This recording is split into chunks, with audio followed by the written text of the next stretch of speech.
Good evening, ladies and gentlemen, and welcome to this post-European election meeting. The political landscape looks interesting over the next 12 months or so, and we've had the water tested in these elections, and there's plenty of food for thought. Our first speaker this evening is going to be Diane James, member of the European Parliament. When we invited Diane,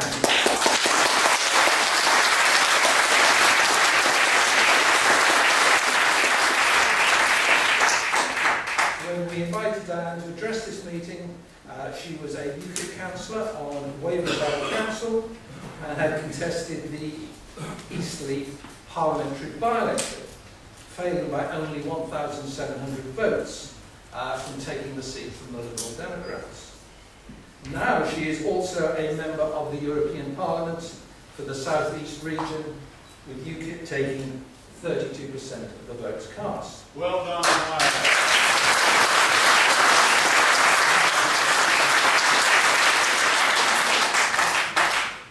Before making such a profound impact on representative politics, Diane worked in the healthcare sector. Ladies and gentlemen, Diane James.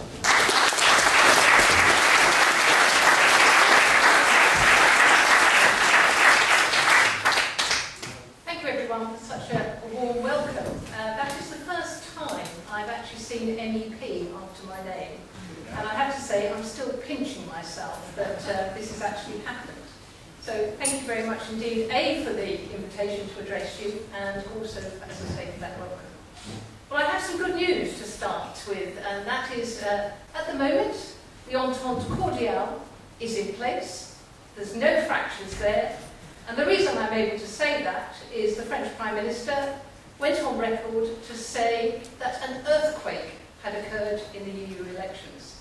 So it wasn't just the United Kingdom that saw that rather dramatic result, but also other countries. And for a French Prime Minister to recognise what has happened in that country, let alone what's happening here in the United Kingdom, I think is a pretty major step.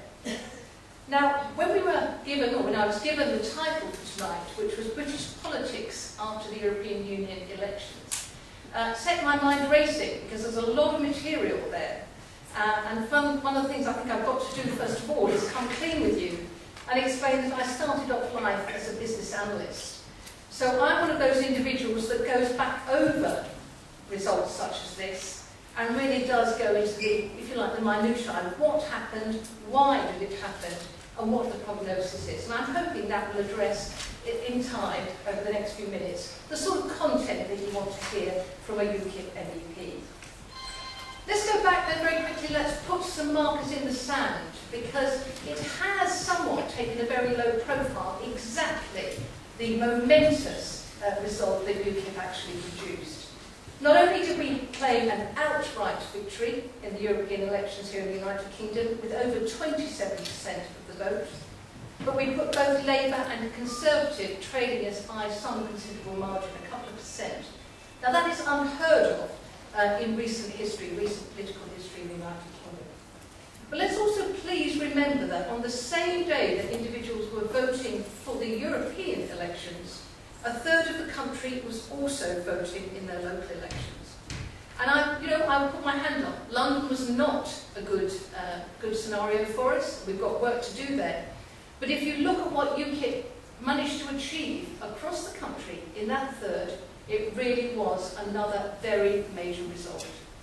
Not only did we get over 850 really good second places, coming within whiskers of taking seats, and I've got one very good example because I attended a county in Surrey and we came within 13 votes of having a councillor there, but we also achieved some really quite remarkable results against the other parties.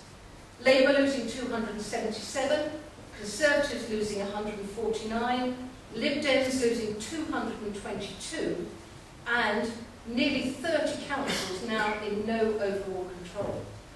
And having started my political career back in 2006 as an independent and being part of a group that held the balance of power, I can tell you that a no overall control council is no bad thing.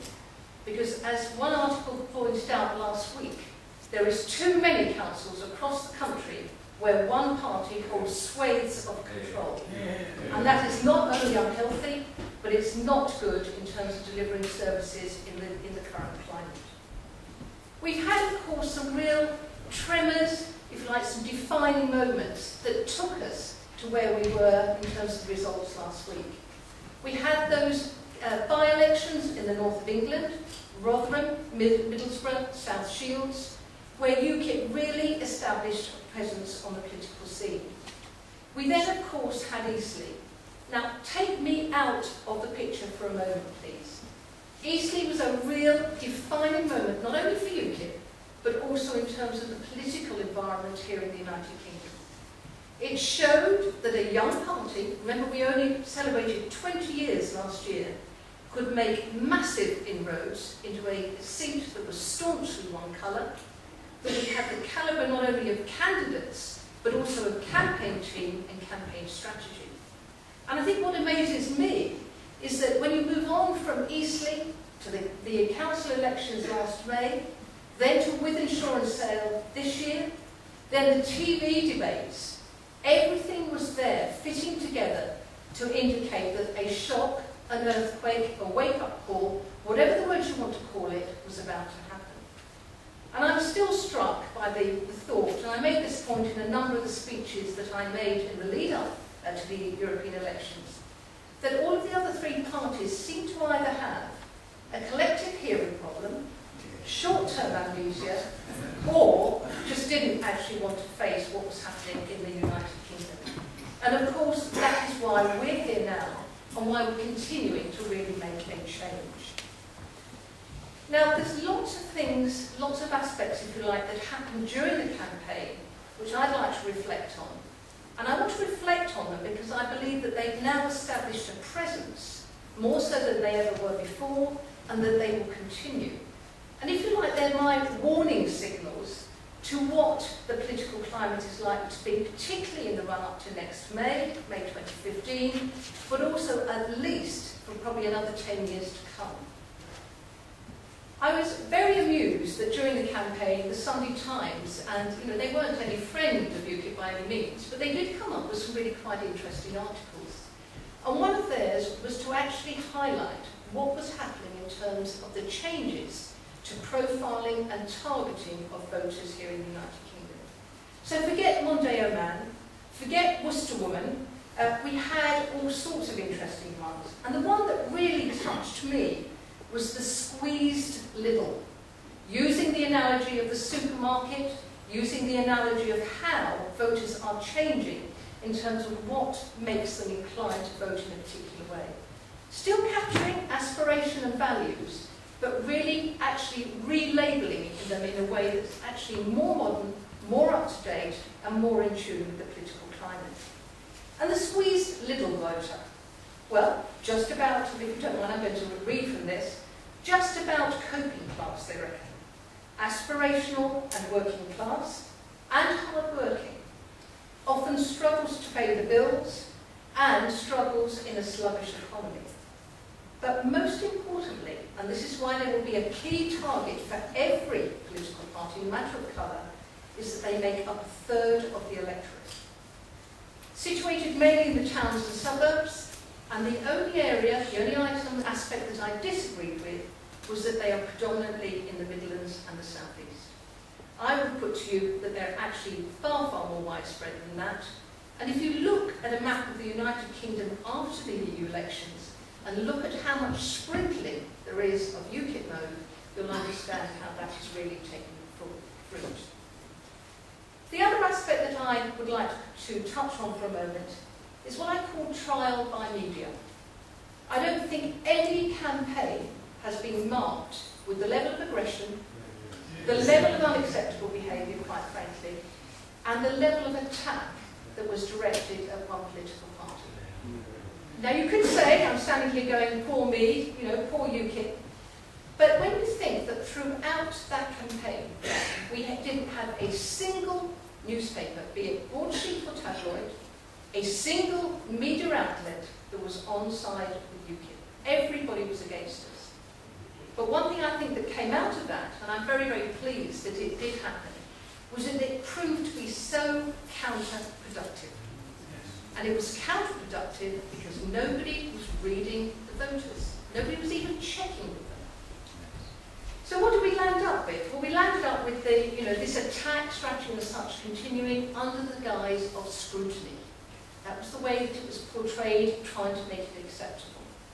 And as I say, I don't believe, regretfully, that that element of campaigning over the next few years will go away. It's here to stay, and I think it represents the ugly face of where UK, if you like, voting patterns and electioneering has gone.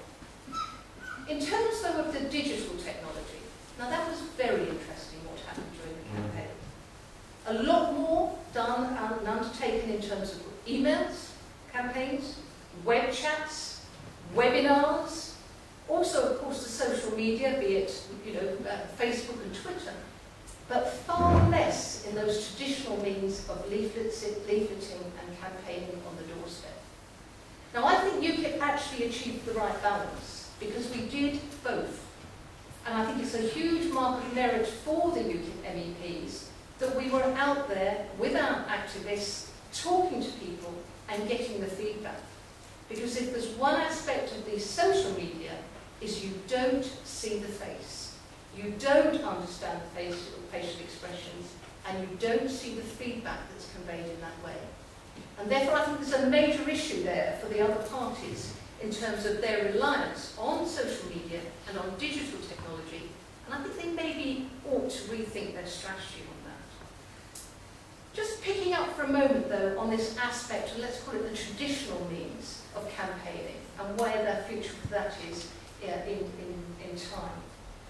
It struck me that the leaflets that I did see coming out of the other political parties, particularly the Labour Party, particularly the Conservatives, chose to trial their general election campaign for 2015. And that was despite voters clamouring for details about EU membership. Every single individual that was either reported in the press, or certainly that I spoke to, their feedback was, we want to hear an honest discussion, debate, we want to hear facts.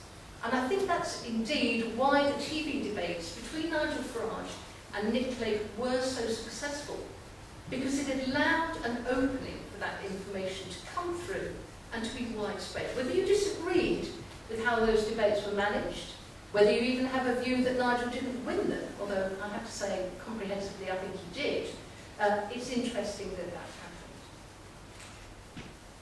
Where are we now, though? And what I think is another big fear in terms of the future of UK politics. It's the power, I believe, that now lies with three individuals. And if you don't mind, I will joke again, as I've done before. If UKIP could expel 3 immigrants, it would be 1 Australian, 1 South African, and 1 American. Yeah. And you'll know exactly who I'm talking about, I'm sure. I think they've brought the political scene here in the UK down to a level that really reflects very, very badly on this country. And no matter whether you've met the individuals, whether you think they're smart in terms of their expertise, what they've brought in terms of the, if you like, the flavour, the colour and such of campaigning, I think is A, very dangerous. I do think it's very counterproductive. And I do think it's got the power to turn off voters in a very, very big way. And what I'm seriously and sincerely hoping is that the likes of David Cameron, Nick Clegg and Ed Miliband will really reflect on the way that they're using those individuals and the expertise that they bring. Because I'm not necessarily denigrating that. I'm just denigrating and criticising its application here in the United Kingdom.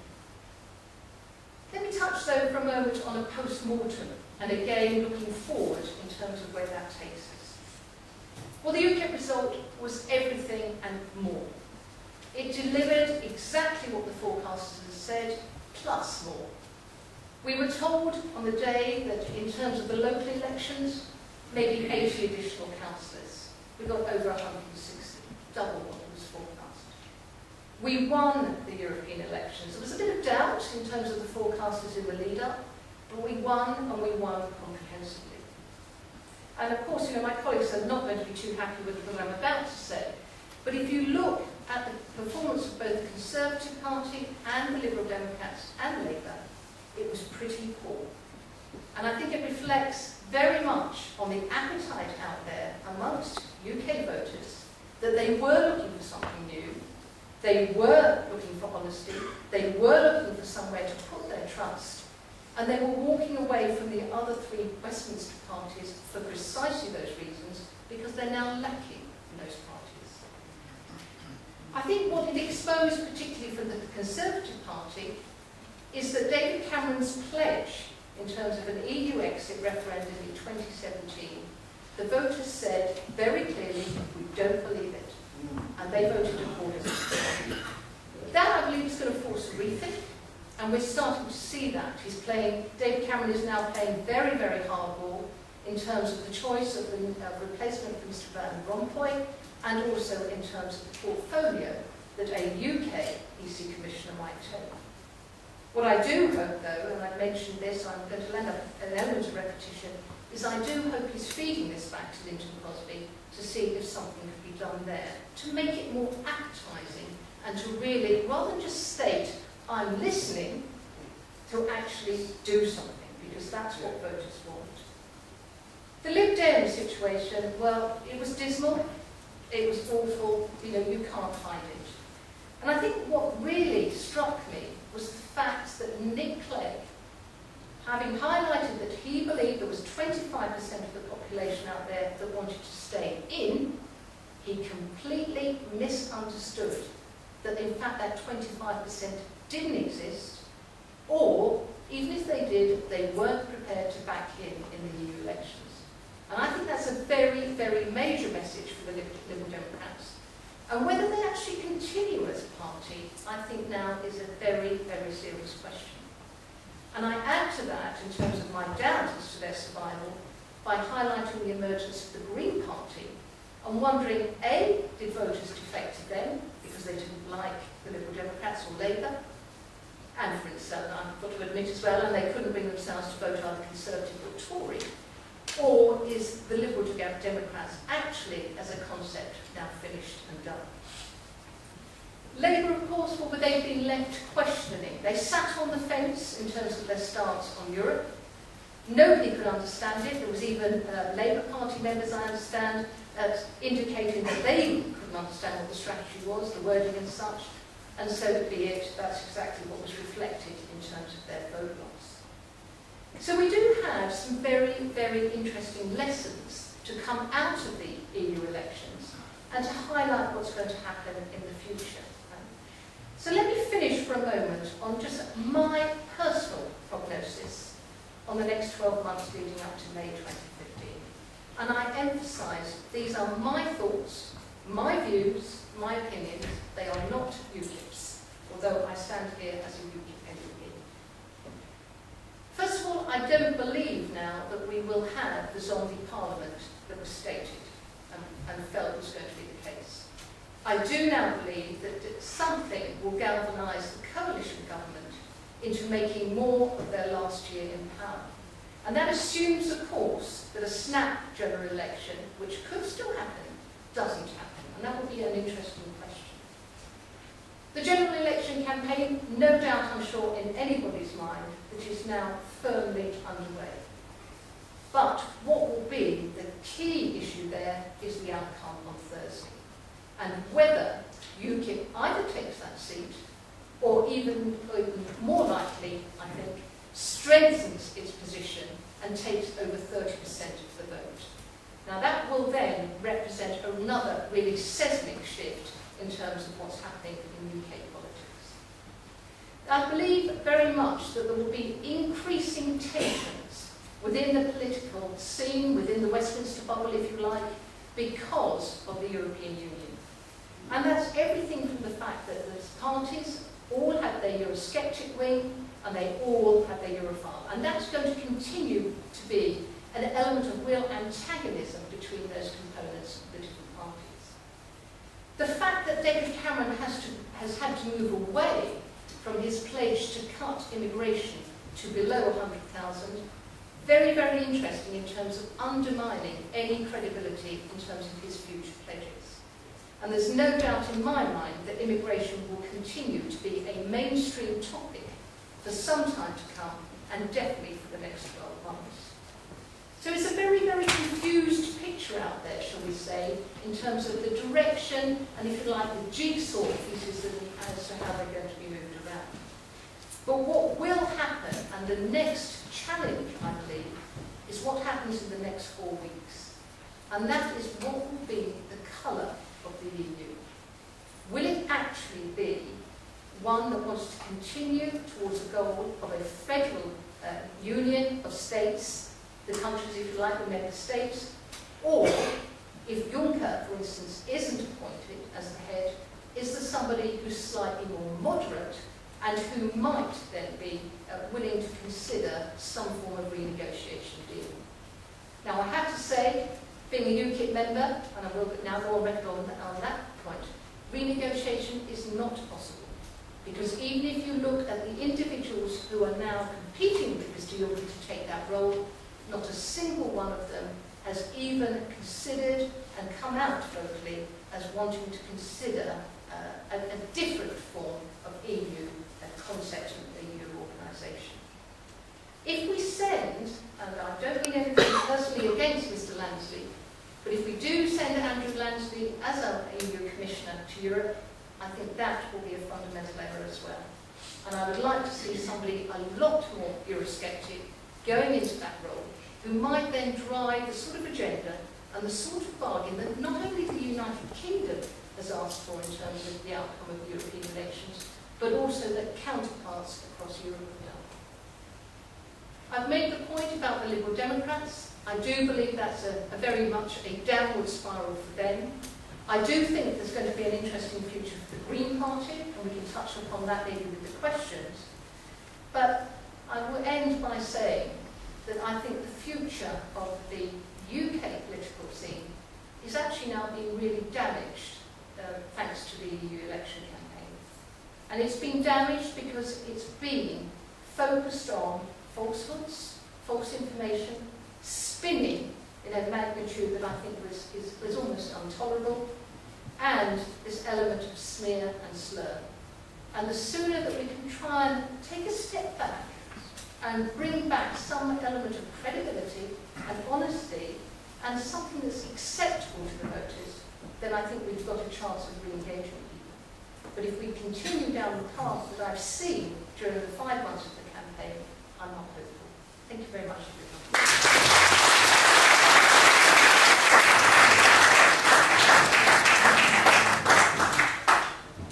Well, for a moment there, Diane, I thought you were going to suggest that David Cameron should nominate Simon Webber as the Yeah, we didn't quite get that far. Ladies and gentlemen, our second speaker tonight is Kate Hoey, Member of Parliament. She has represented Vauxhall in the House of Commons for 25 years. During the Labour Party's time in office, she served in several ministerial roles, most notably as Minister of Sport. But most importantly, during her time in Parliament, she has exercised her judgment in what she considers the best interests of her constituents. She voted against the war on Iraq,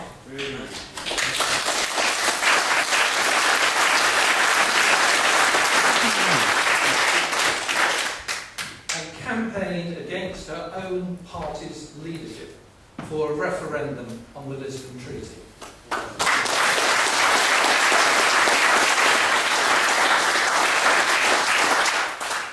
Kate has been chairman of the Countryside Alliance, opposed the ban on fox hunting, and recently won Dodd's Parliamentary Award for International Campaigner of the Year, particularly for our work as chairman of the all-party Zimbabwe group, having made several clandestine visits to that country. Ladies and gentlemen, it gives me great pleasure to welcome Kate Hoey.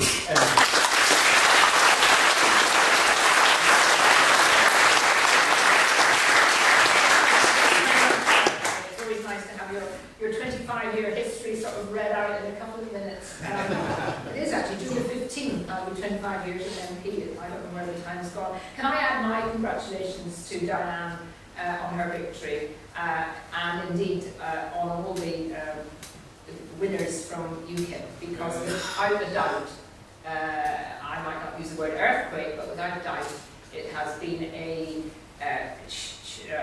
huge shift in what people have been thinking, and perhaps thinking and not doing anything about it. And I think all of the political parties that have been mentioned are absolutely clear that they're going to have to take note of what happened in the European elections. I must say, Diane, you said about leaflets coming out of the Labour Party, out of the other parties on Europe. I actually just down the road in Vauxhall, I don't think I saw one single Labour Party leaflet on Europe. There was actually no campaign at all in various parts of London, apart from the original one sort of manifesto. But I'm pleased that we can have a platform tonight which, even though we all come from different political parties, there will be broad agreement on what is wrong with the European Union. I think there's broad agreement that we all want a referendum, and I think there's probably broad agreement on this panel that we all would like to get out of the European Union. I have to make it quite clear that I'm not speaking on behalf of my party, the Labour Party. But I would like to just say that, you know, we have seen the seismic shift that UKIP has brought, but within all our political parties, perhaps with the exception of the Lib Dems, there have been some very brave, outspoken members of Parliament who have stood out on Europe over many, many years and have finally begun to see their party shifting. I was particularly pleased to see so many of the new Conservative members of Parliament after the last election start to work with the slightly older members, John, I mean people like John, who have been literally working away at this issue for many, many years, and to see so many of them prepared very early on with a new coalition government, a new government where they had a leader, believed that their leader was Prime Minister, being prepared to rebel, was actually, I thought, a great boost to parliamentary democracy. And we also within the Labour Party have a number, not as many, but around about 20 members of Parliament who are prepared on various issues to do with Europe, speak out and vote against issues. Now, having said all that, I just want to, just for the record really, just try and explain a little bit about where Labour has moved on Europe. Because I think whether you like the fact that they've moved very, very, very slowly, you won't like the fact that they've moved very slowly, the fact that they have moved is a tribute to all of you and all of those people who have campaigned on this for many years. And I don't think we should ignore the fact that people like Ed Balls has said very, very clearly now that, you know, the status quo in Europe is not good enough. Now that, for anyone within the Labour cabinet to have said that, the Labour shadow cabinet or the Labour cabinet to have said that 4 or 5 years ago, was just not going to happen. And we have seen a shift in that now members of the cabinet are all, shadow cabinet, are all talking about wanting to reform the EU. Now I agree with Diane actually, I don't think realistically there is any real chance of reforming the European Union. I think even the fact that in many other countries in Europe, and not just the UK, we have seen the growth of anti-EU feeling and voting stronger for parties that wanted to see shifts. I don't think it's a bit like FIFA. No, people have gone on about corruption in FIFA for years, and everybody, there's a shock horror, there's a new story, everybody says it's dreadful, things must change. And nothing actually changes because they just sort of go to ground, say very little, do nothing. The next World Cup bid comes up and it all starts again. So I'm not quite comparing FIFA to the European Union, but I think the European Union will button down the hatches despite having a lot of new MEPs, and I think we will not have any real chance, no matter who becomes the president. And why do we need a president of the European Commission anyway? It's an absolutely ridiculous job and title, but we will never see those changes that will be enough certainly to satisfy us, to satisfy me, to satisfy those Eurosceptics in my party, and I think probably not even enough to satisfy the mainstream of the Conservative Party, although John, I'm sure, will talk about that. So what we have seen is that we now, as a party, having voted against the referendum bloc, apart from those of us who rebelled on it, are now saying that the referendum bloc is the answer. That is the answer, because now, if any future legislation anything is taken away from our country, we will say, as a Labour Party, that we want to see a referendum. But of course, we know very well that it doesn't happen like that. Treaties don't come along very often, and the European Commission desperately tries to stop a treaty, and they will be even more desperate to stop something that is going to mean a referendum that Ed Miliband has said he definitely would commit to. And the reality is that in the meantime, the flow of directives each week, the regulations that are going on all the time, incrementally, just binds us closer and closer to a federal Europe. And it's so difficult to get that across to people, in terms of the political class within my party, because the changes on their own don't look particularly earth-shattering, although some of them are. But of course, the referendum bloc wouldn't apply. So the likelihood is that we are very, very unlikely to be having a referendum under that. So in that sense, my party hasn't really moved at all, other than to catch up with what Parliament decided a few years ago. I think that it's, for those of us in the Labour Party, what we want to do is to continue to make the case for a referendum that I would personally be arguing to come out. I think what we need to do collectively in all the political parties is absolutely nail the idea that economically we would be a disaster area if we came out of the European Union. I think more and more the work that's going on from many, many organisations is showing that we would actually do very, very well. We might have a rocky little short period of time where things would be very difficult and uneasy, but the reality is we would do very, very well indeed if we came out of the European Union. And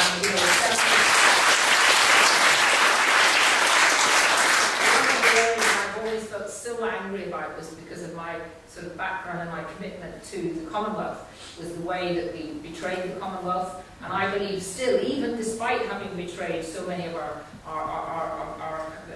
members of the Commonwealth by going down the European Union route, we have still that loyalty from so many of those countries that out of Europe, taken away all the shackles, we would be able to economically prosper and look internationally. And the word that we always use over and over again, which many of you have used it lots of times, is, we don't want to be little Europeans. We used to get accused of being little Englanders. Well, we don't want to be little Europeans, we want to be internationalists. So we will be continuing within the Labour Party to push for that. But I do want to say that if we do, when we get a referendum, because I think what UKIP has done, I think has made it absolutely definite that we will get a referendum at some stage. Good. I would like to see it a lot earlier than 2017. I imagine that if there is some kind of coalition government again next time, or a party with a smallish majority, that there will be attempts to try and fudge everything. But I think that if we get that referendum, and when we get that referendum, then it is absolutely crucial that we have the most amazingly united campaign to get the British people to vote to come out. And that's going to mean that some egos are going to have to be moved aside. Some people who see themselves perhaps as the natural leaders of that campaign will have to step aside. We will have to involve really the British public in a way that has not been involved for a very, very long time, indeed since the previous referendum. So my message really is that we can have our disagreements about what the shape of Europe is, and there are many people within my party, Gavin Hopkins for example, who would take a very much more left-wing view of what is wrong with the European Union and being against privatisation and liberalisation. But the deep-rooted aspect to me is the right to govern our own country. And the right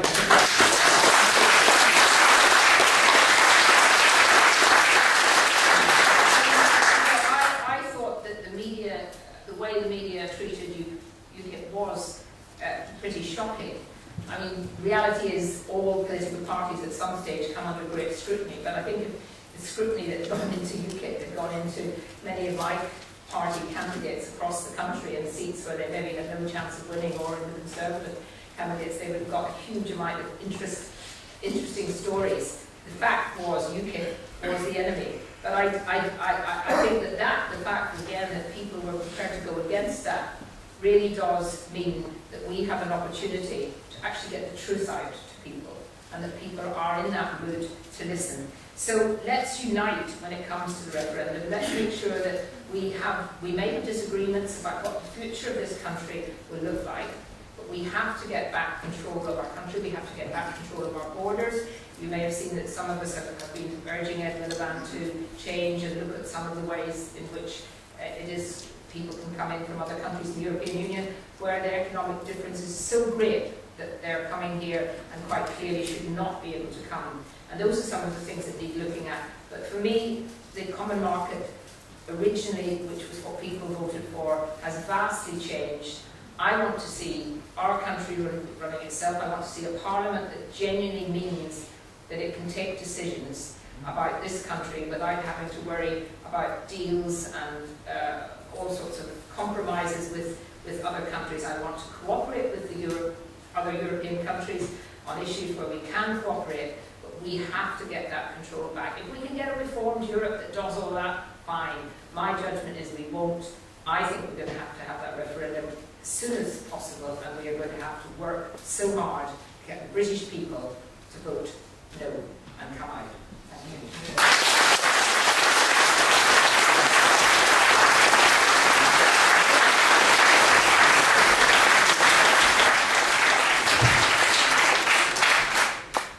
Thank you very much indeed, Kate. Ladies and gentlemen, it's now my great pleasure to introduce one of our foremost parliamentarians, John Redwood, MP.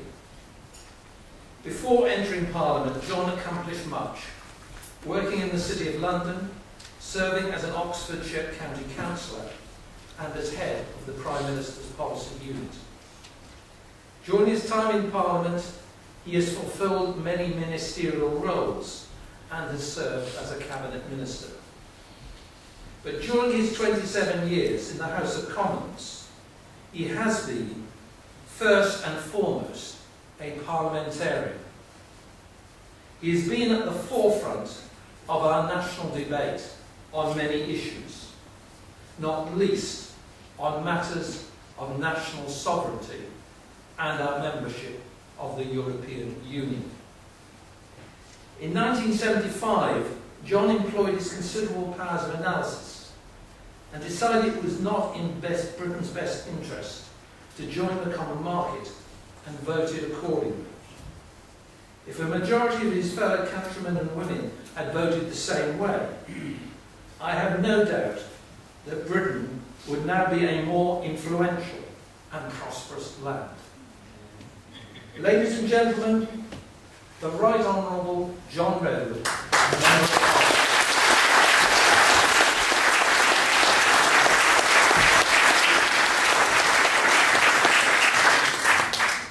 Chairman, ladies and gentlemen, there are two deeply depressing features of the most recent European elections.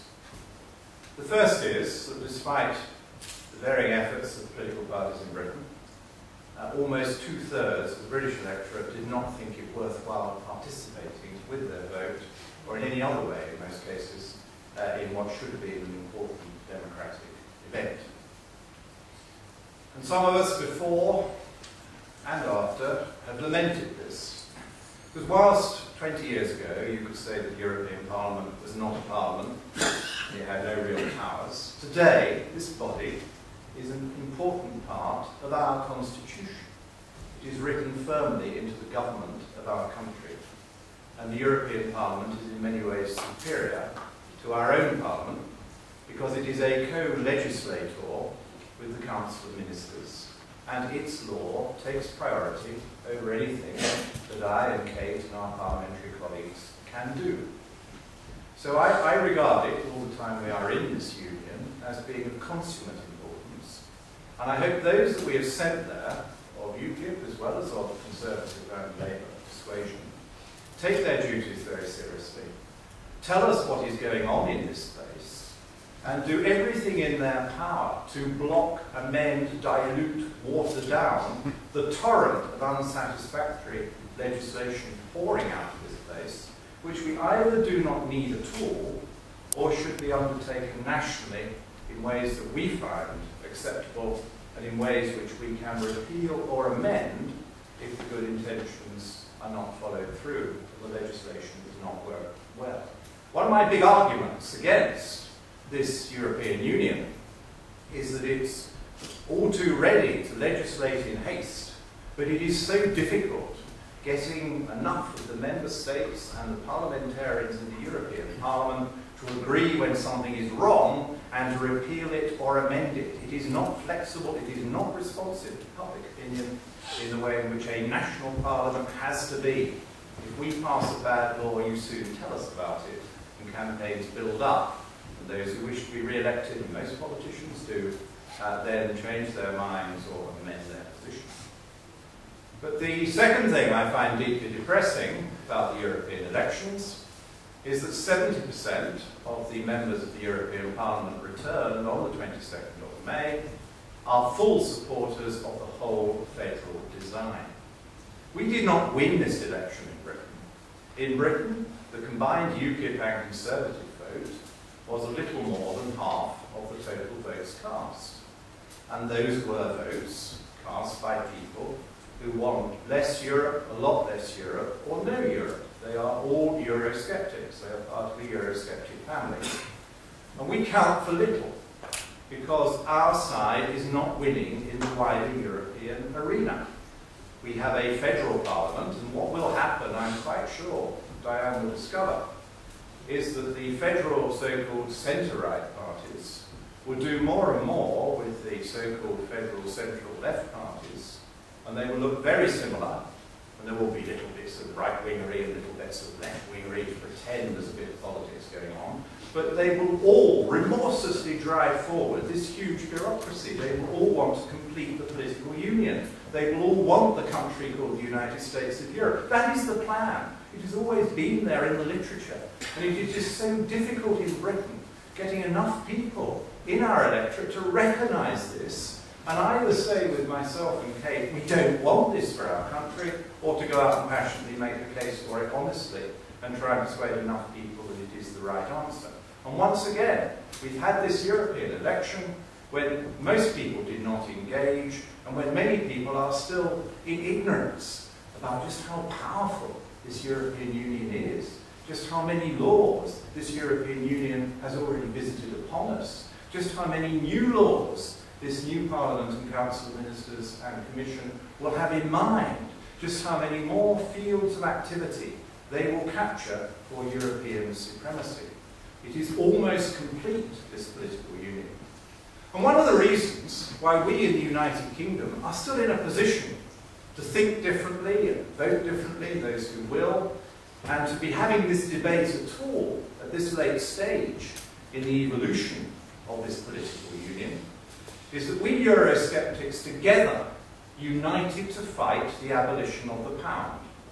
And it was the one thing where we succeeded. It made my years in opposition worthwhile. There wasn't much else that was good about those years in opposition. But it made it worthwhile, because I could be part of this grand campaign. I could help fashion the arguments, think of the phrases, write the books, participate in public meetings with many of you here, that we could go around the country and we could say to them, this really matters.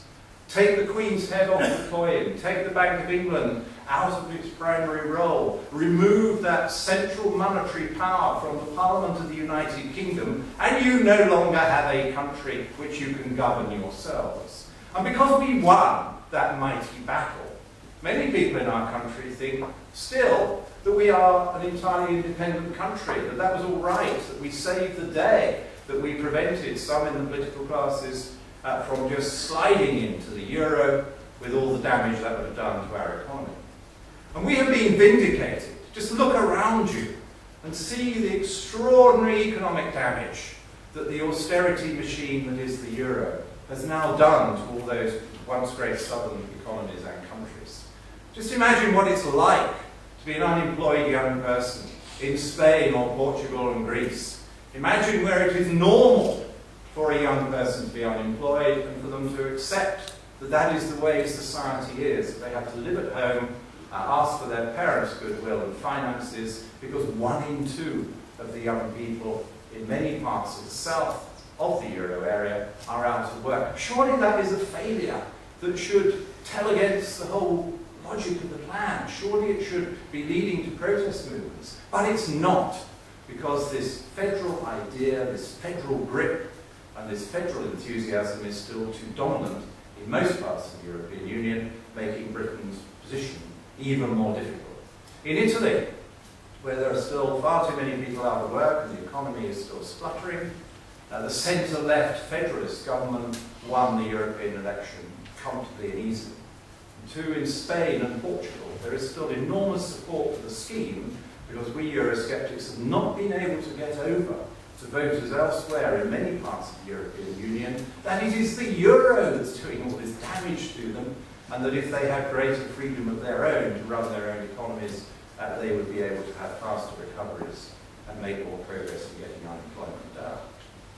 But what can we do in the next year ahead of the general election? I hope in questions we will hear what MEPs can do, because I look to our MEPs to provide a lead on resisting this juggernaut in Brussels. We don't send MEPs there just to campaign on domestic politics. We send people to Brussels now to take a serious interest, to explain it to the British public. Help us get across. We try in Parliament all the time and we don't get reported. Help us get across how much of this legislation there is and how ill-judged quite a lot of it is, and how wrong it is that so many of these things are being done from the centre and not left to the nation states. But there are other things that we can do in the British Parliament before a general election. Let me mention a couple of them. The first is that the government is currently considering what to do with a very impressive piece of work by the European Affairs Select Committee. They produced a unanimous report, so the Labour members agreed with the Conservative majority on the committee. And this report pointed out that in our version of the Lisbon Treaty, the Labour government did one sensible thing, and it protected us from the incorporation of the European Convention of Human Rights into European Union law. And very recently there's been an ECJ case which has said that is as of nothing. That they are going to incorporate and treat as good law throughout the European Union all the terms of the European Human Rights Convention. Now this surely is something which the British Parliament must challenge, because this is a direct attack on the supremacy of our Parliament, which faithfully enacted the Labour version on the back of Lisbon, and we regard this as being a violation of that treaty and that agreement. And so what the committee is suggesting is that there is a route for re-establishing British sovereignty where we think it has been unreasonably impugned, and that route would be to pass an amendment to the 1972 European Communities Act.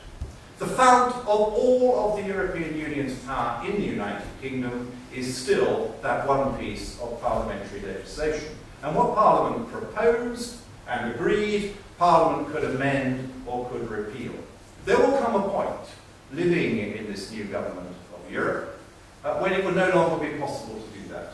It will become an act of rebellion. But I believe today that it is still the case that our Parliament is technically sovereign, and it could make itself truly sovereign any time it wished by saying to the European Union that the relationship has to change and that we ultimately have the power to amend it or remove it by that legislation. And it would be, you would have thought, a modest proposal, but perhaps an earth-shaking proposal, if a British government said, well, on this issue where we negotiated it, we agreed it, we put it into our legislation will take priority over anything the European Court of Justice might do. And if we could do that with just one thing, I choose this one because it's topical, because it seems to be a violation of a treaty and it should have Labour support, but you can't guarantee that.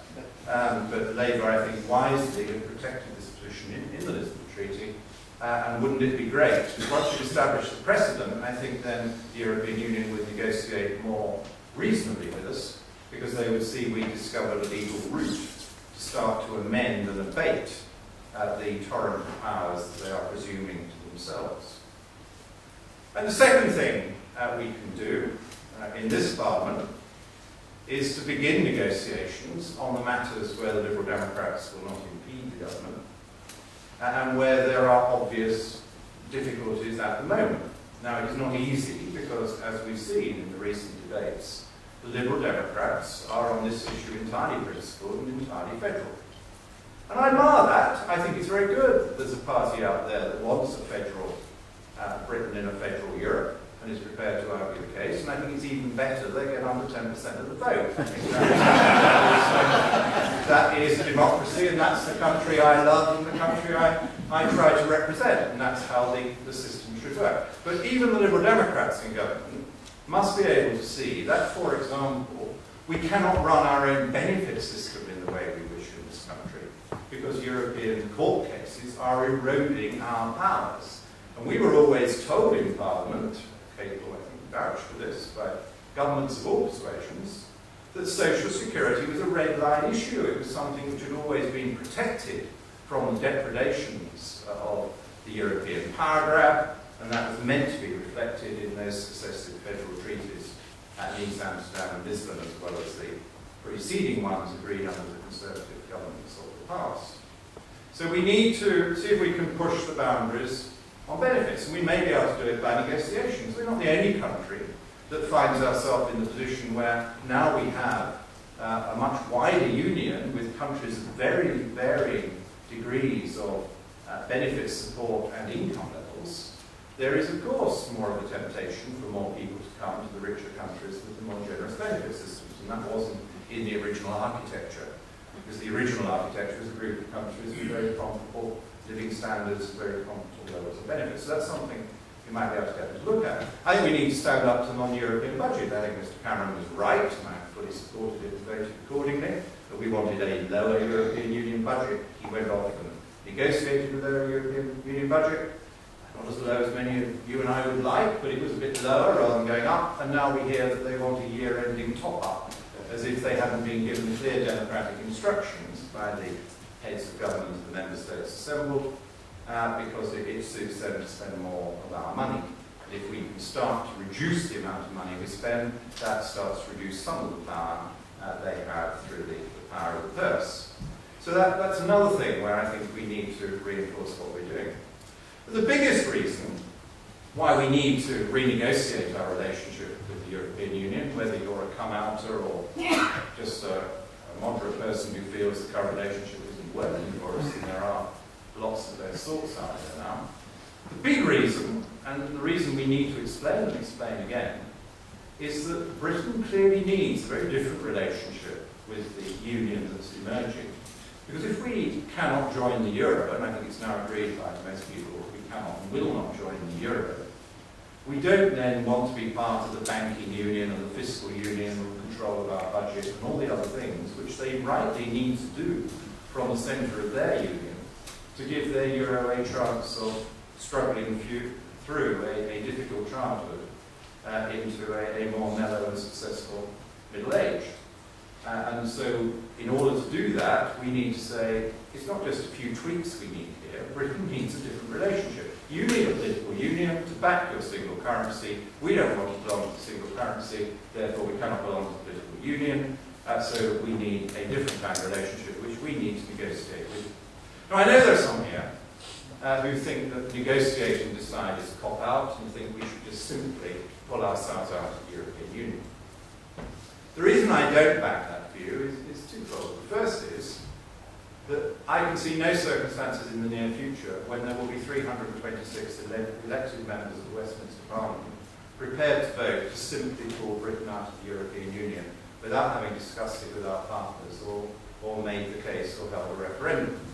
I think that is fantasy politics. I think there is absolutely no way that we're going to see in May 2015 326 MPs of varying persuasions turn up and all say, let's just have our first vote, pull out the European Union and see what happens. It's not going to happen.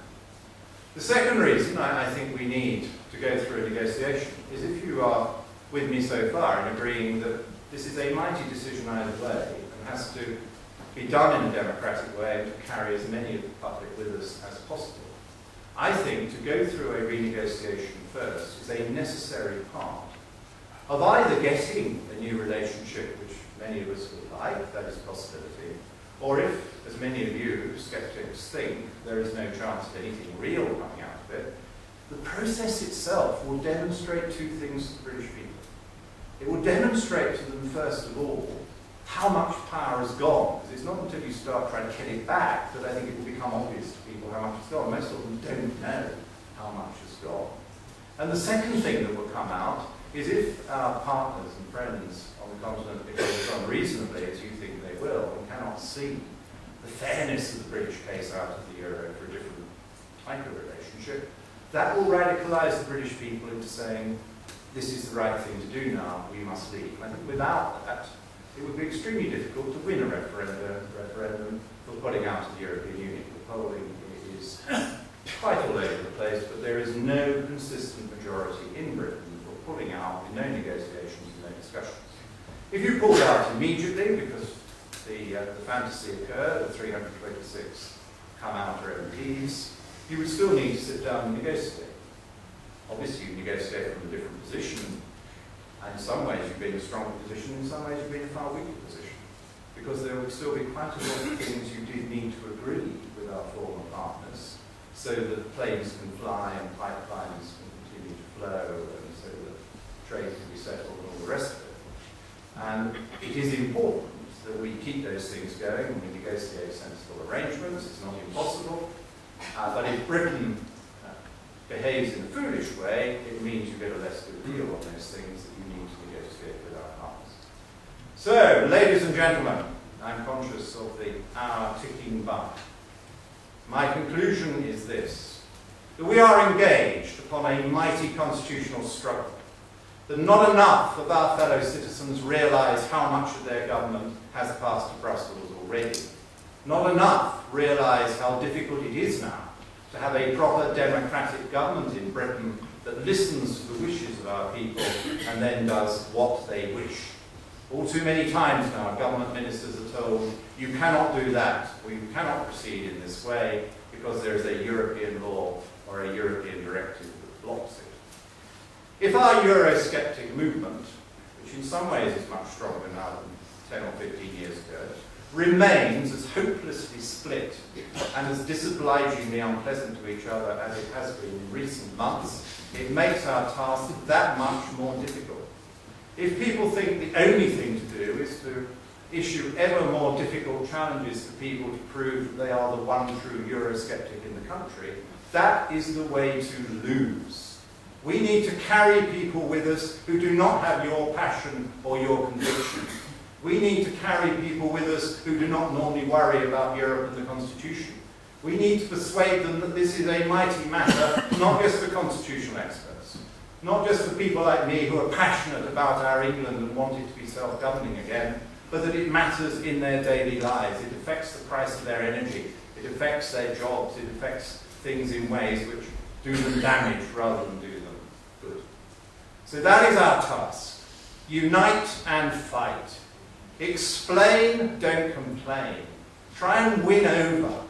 Build more friends and more coalitions. Don't spend all our time fighting each other. And then we might have another mighty victory to celebrate, just as we did on that wonderful day when we knew the pound was saved.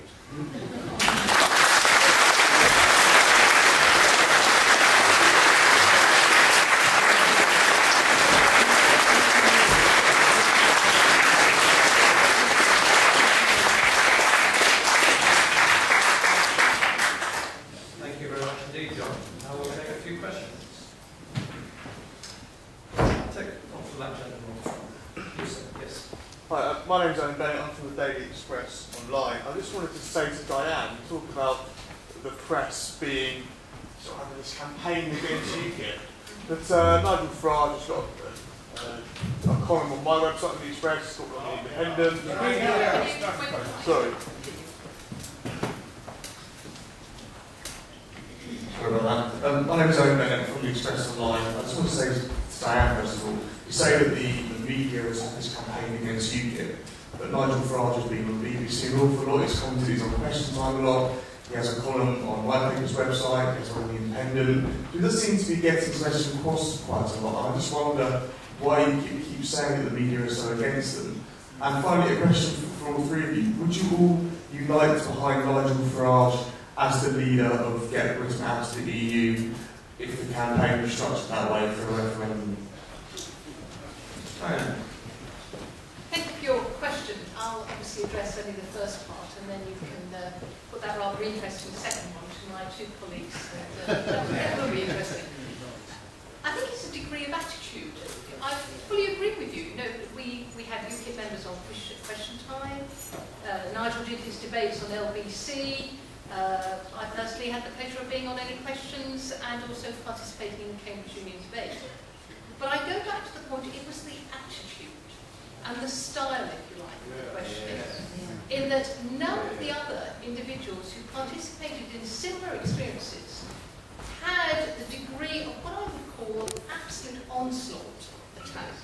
The treatment that they had was much more reasonable, much more pragmatic, much more objective. The fact that we constantly had to defend this issue of racism, for instance, when that had been put to bed, this issue of we were against immigration, when what we were actually stating over and over again was that we were against freedom of movement as part of the EU membership. It was almost as though there was this not only blindness but deafness going on out there. And it became repetitive, it became boring, and it also became tedious, I think, both for listeners and for the participants. So I go back to my point, it was all about the style and the attitude that was not fair, it wasn't applied to the same degree of depth or style to the other individuals, the other representatives within the party. Thank you. I think the Daily Express has done a great job on Europe over the last few years. It's been really one of the only papers that's consistently taken attitude. And I don't know how many people read it, but I know it's read up in the north as well, the north of England. I mean, all politicians get criticised. What I find most, and it's not just against UKIP, it's actually goes across the Eurosceptic, Euro-realist wing, that whenever there's a sort of media person, particularly on television or radio, there is a kind of almost patronising, sneering attitude to anyone who dared to even suggest that we might not be best off staying in Europe, or that we might want to get a radical transformation. You saw that particularly, I think, from some people on the Today programme.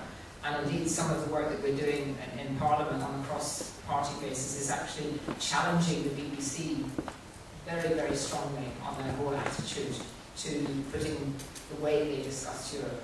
On the other issue, I think we need, to win a campaign, I think John was quite right, we need a broad as possible cooperative campaign that is kind of not got a figurehead at the top. I really don't think that's, I think there are going to be lots of different people who bring different things to that campaign. If there was a referendum and we were I wanted to get out. So I think we shouldn't get distracted at this stage on, whether Nigel Farage is going to be leading the campaign or not. It really isn't the sort of issue, to be fair. John? I agree with Kate. I don't think Nigel would be the right person to lead the campaign. He's just led a very interesting insurgency against the major parties, and he ran a campaign for the European elections on the basis, I think, that it was a free hit, as he put it. It was an opportunity, as he saw it, for people to show that they weren't entirely happy with the Conservative or the Labour or the Liberal Democrat offering, and on that basis... It's getting very difficult to hear. Could we have a bit more volume? Any more volume? Well, I will speak up then. He had his free hit election and he got 27%. Now, to win a referendum, we need at least 51%. To win it in a way which puts the question to bed, which is what we really want to do, because we can't go on having this argument for decades, we need to win it by 60 plus, so that people feel that was a good solid majority and the minority should accept the wishes of the majority. So I think either one or several heads of the campaign on television and radio need to speak to a wide range of people. And that surely is one election where we could take the UKIP vote for granted for voting for out, and we ought to be concentrating on all the others who are not as sure. Do you agree with that approach, Dan? Do you think it should be a broad group of people leading this campaign? Or do you think it's something that Nigel Farage is the best person to do? I can see John's logic, and I can see where he's coming from, but I do think an individual around which the Eurosceptic element of voters can coalesce is required. Now, whether that's Nigel Farage is a completely different question. But what I would put to you is that all the time we have a Prime Minister, for instance, who is an avowed Europhile and supporter of the European Union, its concept, and equally, I don't think he's ever for once distanced himself from the concept of a federal European organisation, federal states. That presents a problem. And so we have, if you were to examine it, just taking the stage further, we have three political leaders who, for one reason or another, are pro-Europe. They may not want to come as clean as that, but they are pro-Europe. And Nigel at the moment is the only one who's prepared to go out and say he is not. So I go back to the point that, whereas I understand the logic, I still think there needs to be a figurehead and a coalescence around that.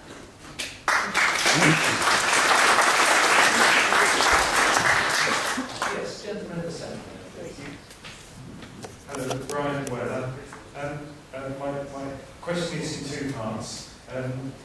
What is the progress on getting a group bloc in the European Parliament which is anti-federalist?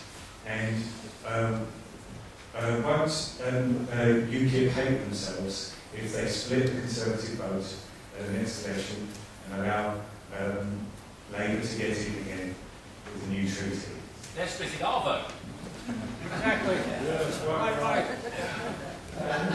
Yes, thank you. I'll take the second question first. That's the hoary old chestnut, and I think it's been very firmly put to bed, which is that if you vote UKIP, you get UKIP, and there is absolutely no reason at all, as Nigel has made in terms of his recent announcements, that UKIP wouldn't hold, or would, I should say, plan to hold, the balance of power in the House of Commons, and then engineer the much-needed referendum that both John and Kate actually talked about. So I'm sorry, I don't accept this issue and this position that by voting UKIP, you suddenly allow another party to come in. This ought to be an argument and a voter choice based on the future of this country, and as Kate put, returning sovereignty and control of our borders and everything else to this country. So I'm sorry, I will not pretend to accept that. You may wish to continue thinking that, but that's not how voters are seeing it. And if they did, bear in mind that's wording that's being used now for some considerable time, why then did they still vote for UKIP in the European elections and also in the local elections? And equally, why is it, as has been forecast recently by a pollster, 86% of UKIP voters will continue to support UKIP at the next general election? So that's sort of what I call scaremongering type politics. I don't think has got a future, and it's something that I feel very strongly about. In terms of your first question, well, I'm sure everybody is aware that at this very moment there's a huge amount of jockeying going on in Brussels, and it's one reason why Nigel is also out there in Brussels, trying to form the relevant alliances that will colour the next EU Parliament when it takes place on the 1st of July. There's a very, very interesting dynamic in the European Parliament. It wasn't touched on, I don't think, by any of us this evening, and that is that there is an extreme right element, which Nigel and UKIP has made very plain we don't want to be part of, we do not wish to be in alliance with. But equally, as John made in terms of his points, there is this centre ground of Eurosceptics. And there, as I say, it's almost like a very large European chessboard going on out there, and I don't believe we will actually see any form of fruition for some days yet as to where those alliances will be formed. You say that UKIP could have influence in the House of Commons and decide what sort of approach we would have to leaving Europe if UKIP had the balance of power in Parliament. What do you mean by that? How many seats would you need? Well, again, we've gone on record on saying that we will back a party that will actually deliver an EU referendum.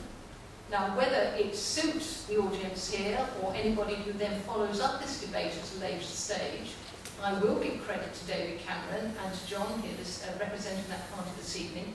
That is the one party that is backing an EU referendum.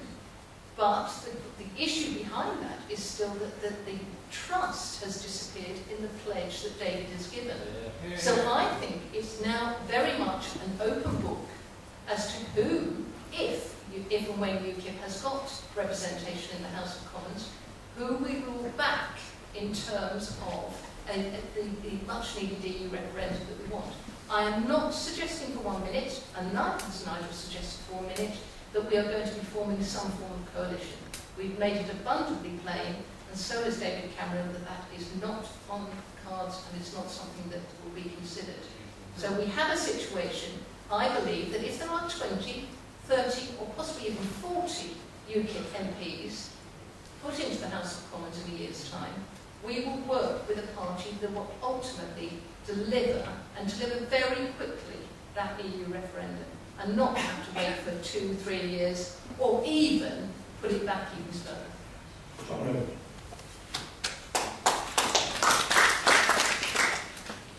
I don't think I've got a great deal to add. I mean, I look forward to hearing how the European Parliament groupings have settled down. If we can make common cause with more Eurosceptics around the Union, that would be helpful. But I've explained the arithmetic to you. You're going to have to win over federalists on any individual issue, so there's not going to be a mighty outburst of Eurosceptic agendas because we lost the election. Simple as that. And you can come from a Eurosceptic country, but you've got a majority of federalist countries who are intending to press on with their union. And so it's going to be difficult for Conservative MEPs and UKIP MEPs and Labour MEPs to keep the British flag flying in a way which is helpful, but we wish them well. And forming the right groupings and alliances is crucial to this, because even 24 votes goes nowhere in a parliament the size of the European Parliament. You've still got your voice, which is important, and we want you to use your voice, because sometimes you can win people over by voice, but it certainly concentrates the minds when you've got votes, and so it does help if you can work away at the votes as well. As to the issue of people's future voting patterns, I always think it's unwise to take the advice of party participants, like the three of us on the platform, about what might happen at the next election. I'm not an election pundit, I'm a participant, and I obviously want to win, and I want my team to win. But I would just point you in the direction of the polls, and all of the polls in recent months have shown the same thing, that the election is a contest between Labour and the Conservatives, primarily, over whether you have a Labour government or a Conservative government. None of the polls point to a single UKIP seat. And so talk again of influence and balance of power is meaningless unless and until there is the UKIP breakthrough in the polls for the general election. But there has been no such breakthrough, and May 22nd made absolutely no difference to those polls or to that potential outcome. So I think you need to be realistic about that. And so I say, the question is, who is most likely to give you that negotiation and that referendum? And at the moment, there's only one party in town offering that. I then hear from UKIP that they don't believe David Cameron.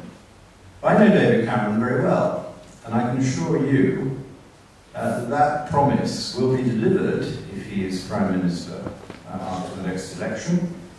And I believe he wants to do it himself. You will not believe that. But there is another good reason why he will do it, which is that if the Conservatives have won that election, it will be primarily, I think, think, because our negotiate and decide policy on Europe and what follows from it, what we can then offer on things like energy and law and order and immigration and extradition and all the other big European issues, is popular. And there will therefore be an extremely strong choir of Conservative MPs who are going to make sure that the policy is exactly as advertised. I wouldn't rule out Labour going into the next general election with a policy that is saying they will not oppose a referendum should that be something that whoever is in government pushes. You know, I just don't think that our policy at the moment is sustainable, and there's a lot more pressure coming from the northern MPs on this too, because they have seen what can happen when a disengaged public has decided that they feel strongly about an issue that they don't think Labour's really tackling. So that could change too by next May. I would just say to UKIP, I mean, I just think it's crazy if UKIP are targeting, you know, they're not going to put up 600 and whatever it is seats everywhere and really put the money into every seat. I think it would be crazy if they actually go and stand against people like, you know, Mark Rector. Some of these people who are out there who within the Tory party have really campaigned so hard. And I can't remember who it was. Who did they lost their seat last time in one of the Conservatives who'd been out with Hefton Emery. Now that was just very sad really, because he was, you know, if you're going to target seats, target some of those really soft Tories, rather than sort of key Tories who are actually have gone out there. Thank you very much. Next question, please. Yes, I'll take a question from the gentleman.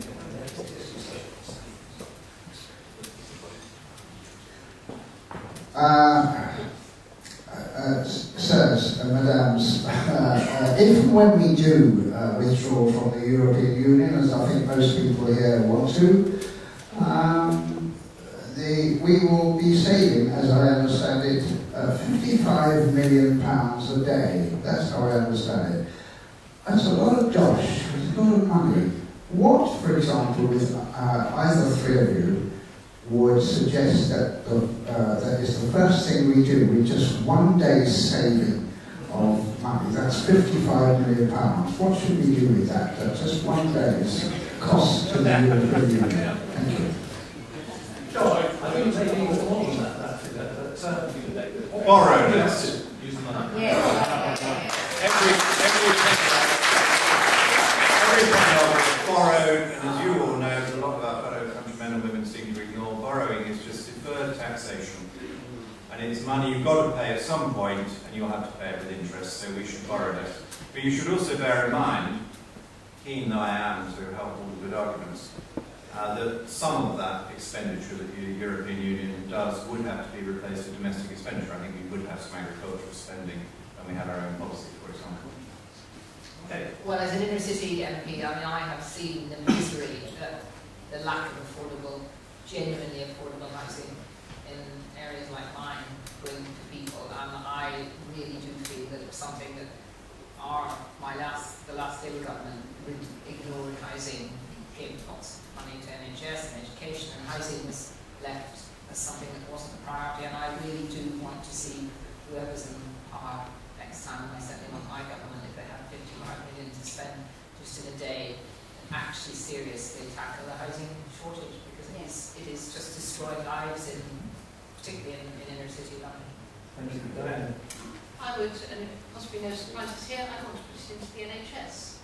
And the reason for that is that in the last few years, and in this 5-year parliamentary term, we're taking 20 billion out of the NHS, and that's why it's in the absolutely calamitous state that it's now in. And I think 55 million would go a long way to at least maintaining status quo in terms of the number of beds, stop that being taken out of the system, and also doing something about our nursing shortage, and also about our medics shortage. I appreciate the points that have been made, but my immediate focus, where I think 55 million could be very well spent, is addressing the problems that the NHS currently has.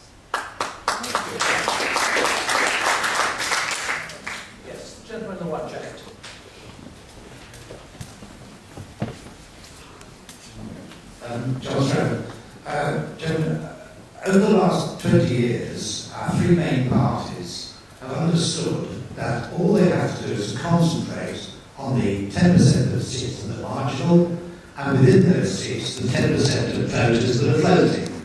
In other words, the 1% of the population. And all their focus groups, all their policies have been concentrated on that 1%. And the rest of the people have been totally, utterly ignored. And what has happened is that UKIP has come along and started to voice the views of that great majority of people. And it's not just on Europe, it's on HS2, it's on overseas aid, it's on immigration, there's a whole raft of grammar schools, there's a raft of policies which would have been natural conservative policies, but are no longer so. And so those votes, I don't think, are going to come back. And the thing that has changed is that the two main parties hold their membership in utter and total contempt. And they won't give them any power at all, and so their membership has disappeared. So they are no longer capable of fighting a national campaign on the ground. And that is what has changed in British politics. And unless the main parties understand that, then I believe UKIP is going to hold the balance of power in the next Parliament without any doubt at all. Here, here.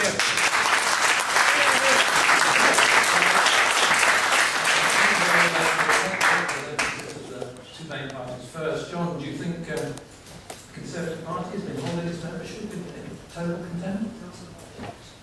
No, I don't, and I think the membership of the Conservative Party does still have real powers. The membership has the power to choose, select or deselect parliamentary candidate. So that should produce a close working relationship between the candidate, the MP, and the membership, and that is a very real power. And the membership also has a vote now in leadership elections when we have to change a leader. And there is a elaborate apparatus for influencing policy, where some people get involved. I think the general decline in party membership is across all parties. I see John laughing, as he doesn't accept anything I say, but I think the social change is so enormous that the people who naturally join political parties and do a lot of the unpaid voluntary work in them 30 or 40 years ago now are not in a position to do so for one reason or another. And we've lost a lot of the voluntary female workforce because women now have paid jobs, and when they add a paid job to their family responsibilities, it's very difficult to bring time to do voluntary party work, and the men are often having to work longer hours or irregular hours, so they don't wish to be involved as well. I think also something that should matter to all of us in this audience, given the strong partisan political feelings of many, is that I think a lot of people just put off politics altogether. I don't think they like the way all political parties, and that includes the newer political party as well as the other ones, and that they therefore do not wish to be associated with political parties. I think that's something that we all need to think about and ask ourselves whether we can improve our tone and our temper, and whether we can share more of the realities of power and confidences of power with people, so they understand the difficult compromises, trade-offs, and problems we're wrestling with. And whether perhaps we can be a bit nicer to each other, that may be asking the impossible. But I think a lot of people are put off by the very strict, stringent, stern rhetoric, by individual politicians against each other, and by the endless campaigns to do each other down, which I think some political advisors say are very effective. But I think the overall result of parties and individuals doing that to excess is to make most normal people say, then I don't want to be part of a political party. Kate, didn't this all start with Tony Blair, some of the Blairites centralising the project? Well, I think, certainly as far as the Labour Party is concerned, the Iraq War, he lost huge numbers of members during the Iraq War. Some of them have come back, but there were quite a number who didn't. Our conferences now are certainly not the agitating furore of discussion and debate, certainly in the main conference chamber that it used to be, where decisions were taken. Now the policy forums are there, there's much more behind the scenes discussion. But I think, like all political parties, we have not reached out to people whose ordinary lives do not seem as if they don't seem as if they want to be involved in politics. And I'm particularly concerned about the fact that it is much more difficult now to get young people. Really, they're interested in campaigning issues, they're interested in doing things, they're interested in environmental issues, one of the reasons the Greens have done so well, but they're not actually wanting to get involved in the mainstream political parties, and we are likely to lose almost a generation of young people involved in active politics. If we're going to win a referendum, we're going to have to get all those people who don't like any of us to actually feel that it's important to get out there and be involved, and that is not a simple task, but politicians I think we're now definitely more unpopular than estate agents and so on. I mean, we are pretty much and John is right, there is, sometimes it particularly happens when you're in opposition, that there are debates and votes where you really know that it's been almost manufactured, because it wouldn't look good to put something through without position. And so there is a sort of, a collective agreement between the political parties at the establishment level and at the widths level that that's the way we run politics. Whipping is not as great as it used to be, and I think that's happening also within your party. And that I think that is to be. Of course, you have to be. You're there because you've been elected as a Labour MP or a Conservative MP, but that you shouldn't have to give up your sense of common sense or judgment or individual views on things because you've been elected as a party person, and I think that's the public also being very put off by that. Thank you, Diane. Well, so thank you very much for the point you made. I think it's all credit to UKIP that we have been prepared to vocalise what I call the elephant in the room topics. And if you look at what happened in Eastleigh, and obviously I'm going to speak from personal experience there, when we were beginning that campaign and we were talking about it, it was actually the voters coming back to us and saying, thank goodness somebody's actually prepared to tackle the topic, and for them, and it was immigration at that stage, in terms of the impact it was having on individuals on a daily basis.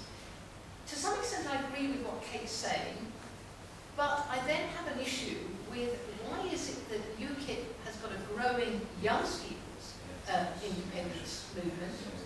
Why is it that we can go into universities and have hustings and debates there and young people want to engage with us, and yet they're not prepared to engage with, let's call it, the three older, more traditional Westminster parties? And I think the reflection I would make is that we may not be the new party on the block, but we have been prepared to tackle the elephant in the room topics. And it's that level of honesty that is really engaging people, and for them then to say, actually I'm prepared to give them a try. And that try is then translating into the X on the ballot paper.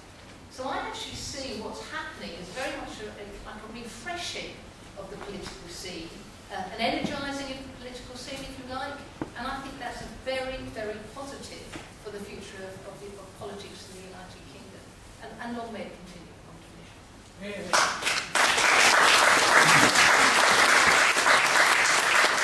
Thank you very much. We're running short on time, so I would ask everybody to keep their questions pretty short. I have a question from the gentleman at the back on the right there. Yeah, there's a lady there as well. Thank you. Tim Scott, I'm UKIP. John, I'm interested in your idea. Were you trying to say that you thought Britain might be more likely to vote to leave the European Union following a failed renegotiation? Okay, thank you. And is there any hope of getting any kind of referendum commitment into the next Parliament through in this Parliament? I think it's extremely unlikely because the Liberal Democrats and their allies are busy in the House of Lords. And you saw what happened last time. We all turned up and voted it through in the Commons. And the official opposition party didn't oppose us in the Commons, so we were able to carry it quite convincingly in the Commons. But in the Lords there was no way. And easier to try again if we find the circumstances permit. But it will be extremely difficult. Because what you have to remember is that the Conservatives don't control the government. We didn't win the election outright, so we don't control the government. Every decision that the government takes and every announcement the government makes is subject to a veto by Nick Clegg and Danny Alexander. And so that limits how we can use the normal powers of government to persuade Parliament to undertake a measure. But we will do whatever we can within the constraints of that issue. Okay, Nothing to add. Sorry? Nothing to add on that. Nothing to add, fine. And the lady on the gangway, please. Vanessa Crichton. Mr. Redwood, you said that the normal British public was not engaged in the referendum or the EU issue. It would be nice if your government and the one before, and many, many going back, would start telling us the truth. And all the issues and policies and things that the government makes, we are never told where they are, where they're originating from. Like the closure of post offices. UKIP went on and on about that was EU directives, and it was 2 EU directives. The government never said that, so the normal public didn't know. It would be nice if, when we get some stupid policy that we'll think, what an idiotic thing, to actually be told that it originated in the EU and you can't do anything about it. Thank you very much.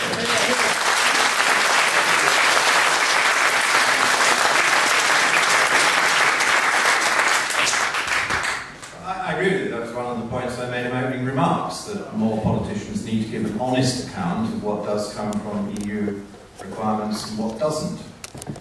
And I and some of my parliamentary colleagues, mainly Conservative, but a few distinguished Labour colleagues as well, are regularly explaining through Parliament to those interested the European origins of some of our present concerns and turmoils. It doesn't get a lot of publicity, but we work away at it. We're not trying to keep it a secret. And in order to get it out there, I put regular stories on johnrobersdiary.com. I write a daily story. Quite often it's a story along these lines, explaining to people the European origins of a given policy. Sometimes it's explaining that there is a policy you don't like that isn't a European policy, and that therefore it is more worthwhile campaigning against it because in that area we have a flourishing British democracy. And I think we've got to be careful as Eurosceptics not to claim that everything bad comes from Europe. It doesn't all come from Europe. We can generate our own bad things as well, quite easily. And we need to have an honest account of which is which. Thank you. Sam Swell. Mr. President, can I ask you this question? You talked about the need, if possible, for renegotiation. I agree with this, but the reality is that it can't happen for the following reasons. The European Commission and the Council of Ministers determine what are within the competences of the 7 European treaties which would allow for this to happen. There are 28 members of the European Union. It's just not going to be something which the European Commission is prepared to surrender out of its control, whether it has Juncker, whether it has Barroso, or whether it has anyone else. And the reason David Cameron wants to make so much of renegotiation is because he wants to tell those within the Conservative Party and people-minded like himself that he's done his very best at what is in reality an impossibility, so that he can then say when the time comes, I've done my best, you can't do better, let's stay in the European Union. Thank you. I just don't agree with you.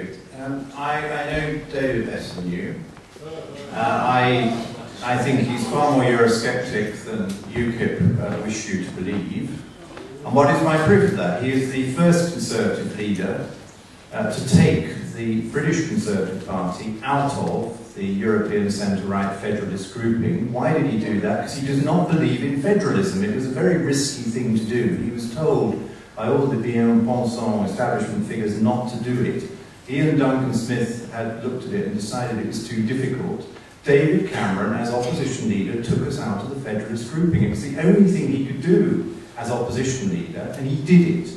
And he proved to us that he was not going to put up with the Federalist agenda. When he gets into office, he discovers he's only in office because he has Mr. Clegg, a well-known Federalist, at his left hand, shall we say, steering him, and so there are endless arguments about European policy. Of course there are. But even so, he is the first British Prime Minister to veto a treaty, and he refused to join the fiscal treaty. They've gone off and created a treaty outside the European Union to try and circumvent him, but he used our veto in a way that no previous Prime Minister has done, and we are not in the fiscal treaty. And maybe occasionally you should say thank you for something like that, instead of always whinging about everything and implying that this man will always let you down. He doesn't. He's the best we've had on this European subject, and it's about time he got a bit of credit when he does the right thing. Then there was the European budget business, then there's the important Bloomberg speech, where he changed the Conservative policy very dramatically to a policy of negotiate and decide. He's the first British Prime Minister since we joined to stand up and say the current relationship is not working and it needs to change. John, is this back to David Cameron if he still didn't get an overall majority at the general election and came to the Conservative Party and said, I want to form another coalition with the Liberals? Would you back him on that? I would find it difficult to support another coalition with the Liberals, but I would certainly want him to have made sure that the Liberals in such a circumstance could no longer shackle our European policy and that we would have the referendum. And I'm pleased to say that David Cameron has made it very clear that the referendum is not negotiable. And so he will only be Prime Minister of a coalition government if the whole coalition will vote for the referendum. Do you want to comment on this one, Dan? Can I just say one thing, in case I don't get a chance to say it? Can we please all, everybody, stop talking about Britain, Britain, Britain, because Britain excludes Northern Ireland, and if we're going to win a referendum, we want the people of Northern Ireland, the vast majority of them are very, very Eurosceptic. We should be talking about the UK. The UK.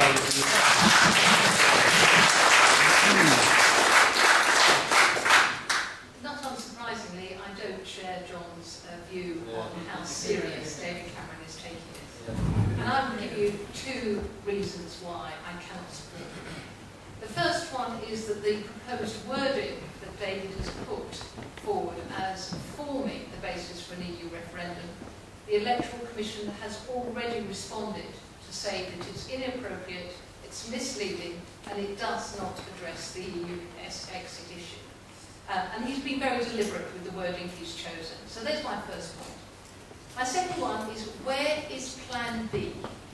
We have seen absolutely nothing from David Cameron. If he was as committed to a referendum as he suggests, where is his Plan B information? And he had the ideal opportunity during the EU election campaign to put some of that out in terms of the leaflets, the digital technology, all of the other campaign materials, and it was nowhere to be seen. So I'm afraid to say, my issue, like a lot of voters out there, is he says one thing, but he actually has a different agenda.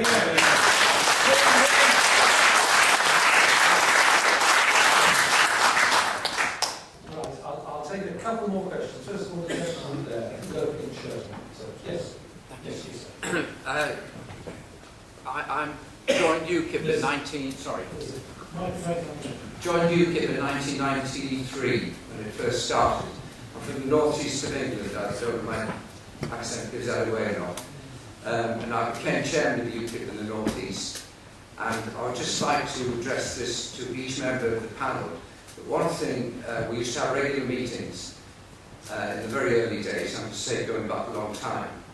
And it was always interesting to me that the members, at least the people who came to the meetings, were of different political persuasions. And it was often voiced that UKIP would take votes from the Conservatives. I did miss the early part of your address, Stan, so I apologise for that. But one thing that was very noticeable to me was the affinity between what I would call old Labour and Thatcher Tory. There was like a bond between them. Difficult to put your finger on, but it definitely existed. There was an honesty about it. Anyway, what I would like to ask each member of the panel is that do they agree or not agree that in the northeast, particularly in the South Shields, that UKIP may have lit the blue touch paper for attracting the Labour voter. It's often talked about that it's going to the Conservatives and they're going to let Labour in. But I would like to put this to you from my experience, being a northeasterner, that the Labour voter who understand plain speaking and not the sophisticated talk that we've had from Mr. Redwood tonight, they understand plain speaking, as I think has been pointed out by the panel in some cases, that this is what they understand, the plain speaking.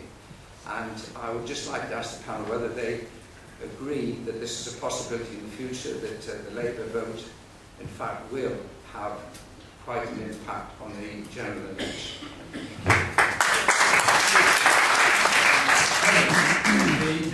The Labour vote really didn't come up to expectations, either in the local elections or the European elections. No, and how much of that is due to UKIP and how much of that is due to problems with the Labour overall strategy? Well, I think in the European and indeed in some of the council elections, it was clearly UKIP fought a campaign that attracted people who, some of them would have been coming out to vote Labour, but they also attracted people who hadn't voted perhaps Labour for some time. But I think you're absolutely right that it is not. It is now something that is on, as I think I mentioned when I was voting, it's on every Labour Member of Parliament's mind up in areas like Doncaster and so on, that if UKIP can do well there, what's to prevent them doing well there in the general election? And that's why Ed Miliband went off immediately to Thurrock and made a speech where he recognised that people had concerns. His solution is obviously different from what many of us here would want to see, but it is going to be a major plank of our campaigning between now and next May of how to tackle the UKIP vote in Labour areas. And it is not going to be able to say anymore that UKIP only takes Conservative votes. Clearly they don't. Thank you. Diane, do you want to comment quickly on that one? Very quickly. Thank you for your question. Everybody, I had the real pleasure to go to the North East 3 times during the EU election campaign. And what the gentleman has articulated was exactly the sort of experience that I saw and felt during those meetings. And I would really try and summarise it by saying I think this whole issue of tribal politics, which has governed the political scene in the UK for so long, and certainly for as long as I've been able to vote, I actually think that's starting to break down. Yes. And it's breaking down really now quite fundamentally and very quickly. And that's the challenge that UKIP represents. And I appreciate what Kate's saying, and I understand that she's going to be wanting, and her party's going to be wanting there to, to, if you like, stick the thumb in the dam that's starting to burst. But I don't actually think that's achievable. So I actually see a very, very positive future for a much more realistic political scene in the United Kingdom that is more representative of people's views. Thank you very much indeed. Can I just briefly say, I think it's almost a factual question because there's plenty of polling and polling is pretty accurate these days. And what the polling shows is that so far it's about 3 times as many former Conservative voters as Labour voters, but UKIP is drawing from both major parties. They're also drawing from people who didn't want to vote for anybody, and even a few from the Liberal Democrats, which is more difficult to grasp, but it does seem to be happening occasionally. Maybe we should have Mr. Clegg on television more often.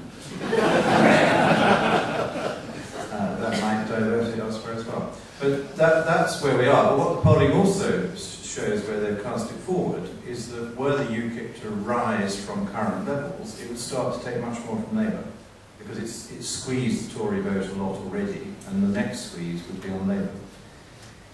Thank you. I'll take the final question from the gentleman on the second row. Yes.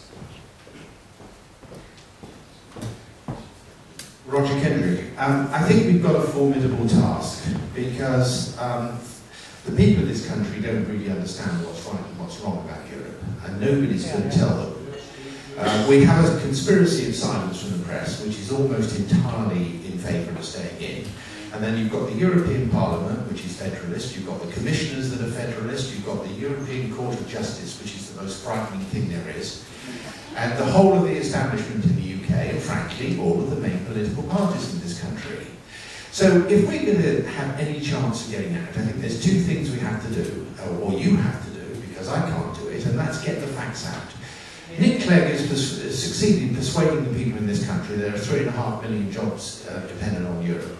John Redwood tells us there's 5.5 million jobs in Europe depending on the UK, but nobody knows about that, and that's just one example.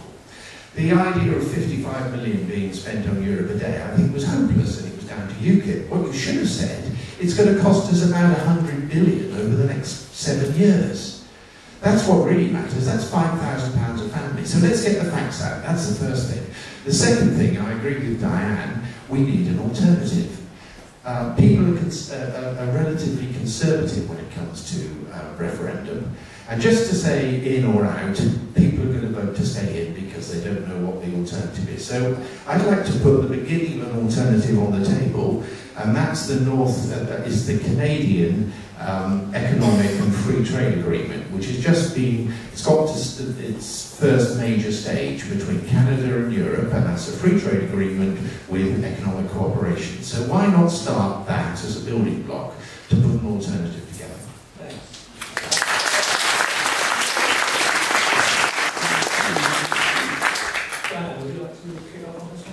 Yes, thank you for your question. I'm a great believer that people react to what I call shocks. And I think the potential for another shock that will be coming down the line in the next European parliamentary term is when the agenda for the Parliament is finalised. And that will be the opportunity, and it's almost picking up on one of the points that John made, which is when we can actually, and it will be, I think, a cross-party issue, highlight something that's coming out of the European Union that is going to have a major impact on people's day-to-day lifestyle. Because sometimes, and I hear what you said, that sometimes trying to explain very complex arguments to people when they, as Kate has made the point, when they're not necessarily focused on politics is quite a difficult job. But I've gone on record, and I will go on record again, as stating that I think the next shock that this country might have to tackle is, do we want a federal military system? And I believe that will start to be articulated in the next year and will be on the European Parliament's agenda. Now, when the country and when voters start having to think about, do we have a European Air Force, a European Army, a European Navy, that's the sort of what I call really emotional factor that I think will bring people on board and will actually start to question it. So I welcome your suggestion. You're welcome to join the strategy board at UKIP and provide input, but that would be my response at the moment.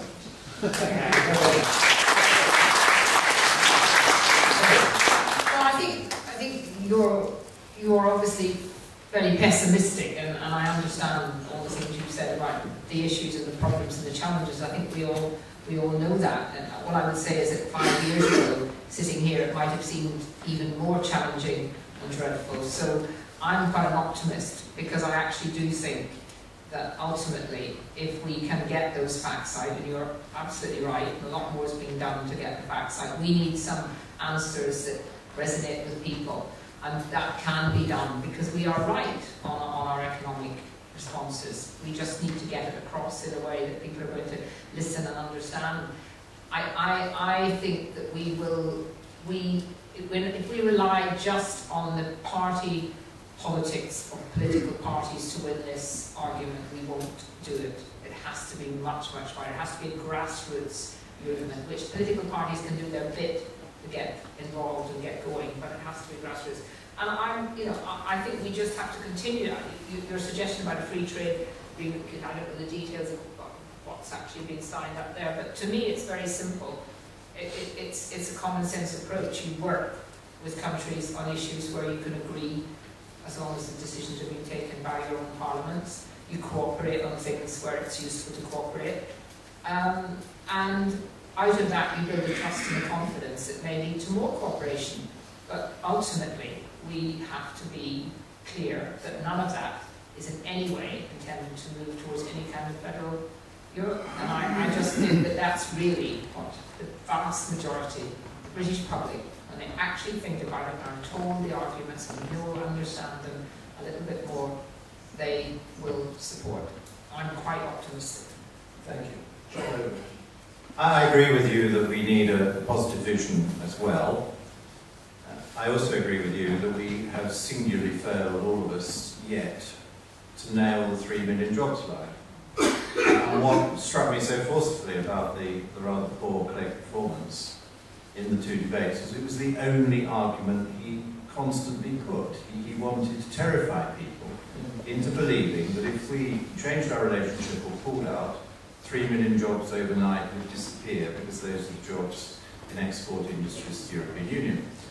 Now, I've come up with a couple of sound bites on that. One, I've always said, do you really believe Germany would not want to sell us any more BMWs and Mercedes? Because it is so ludicrous, some of you are wise enough to chuckle. And you can develop that idea by saying, look, of course, Germany sells us more cars than we sell them, so they're not going to want to stick a tariff on cars, are they? Because it would be cutting their own nose off to spite their face. And we've already got it on record from the German finance minister that were Britain to pull out, something they don't want, of course they don't, because it's good for them we're in, they would want a special deal because they want to carry on trading with us. The other argument I've used is I've gone back to the success in defending the pound and reminded people that very similar large car companies and others intervened in that debate and told us that if we did not join the euro, they would pull out or they would cancel their investment in Britain. And instead, they redoubled it because we became more competitive, and they decided it was a very good place to be. So I think the fact that they got it wrong last time should help undermine their supposition now that they would destroy that good investment were Britain to be a more independent, free, and probably more competitive place. On the positive vision, when we were in opposition, I with Michael Howard led the work we did to get the Americans to broadly welcome the idea that Britain should apply for a special relationship with NAFTA so that we could improve and enhance the trade arrangements with the United States of America, something we're not entitled to do all the time we're in the EU, of course, because it's not a national government competence to organise their own trade arrangements. And I think we should make something more of the wider links we've got in Asia. This government has been very keen to develop the links with rising Asia, and I think we could reassure people by showing them that there's a huge world out there, and that as the Euroland economy is in absolute decline, has been for 5 years, and now is still in relative decline, Britain, to earn her living, needs to think more and more about these other parts of the world where we could probably get on better if we had more control over our own future.